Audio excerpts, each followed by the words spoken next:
આ તરફ સુરતમાં વિજ્ઞાન જાથાનો વિરોધ કરવામાં આવ્યો છે। જયંત પંડ્યાના પોસ્ટરો પણ લગાવવામાં આવ્યા હતા। સુરતમાં એસપી કચેરીએ વિજ્ઞાન જાથાનો વિરોધ કરવામાં આવ્યો છે।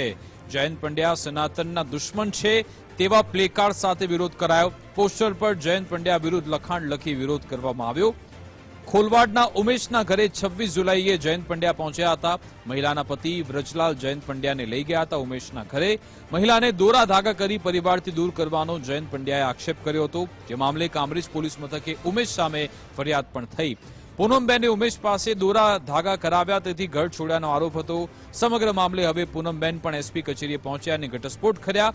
તેમણે કહ્યું કે સાસરિયાના ત્રાસથી ઘર છોડી હું દૂર રહું છું। ઉમેશ ઉછળે માંગણી કરી કે જવાબદારી સામે કાર્યવાહી થવી જોઈએ। સમાજમાં ખોટી રીતે બદનામ કરવામાં આવ્યો હોવાનો પણ આરોપ લગાવ્યો। અહીંયા હું અરજી દેવા આવ્યો છું જયંત પંડ્યા વિરુદ્ધની। એને મારી અટકાયત કરી હતી 26/7/2025 ના દિવસે। કોઈ સાબિતી વગર, કોઈ પુરા વગર, કોઈ જાણ વગર મારી અટકાયત કરી હતી અને મારી ઉપર આરોપ મૂક્યા છે કે ભાઈ તમે ગામ લોકો પાસેથી 2000 થી લઈને 50,000 સુધીના પૈસા પડાવો છો, સ્મશાનમાં જઈને વિધિ કરો છો અને તમે મેલી વિદ્યા કરો છો।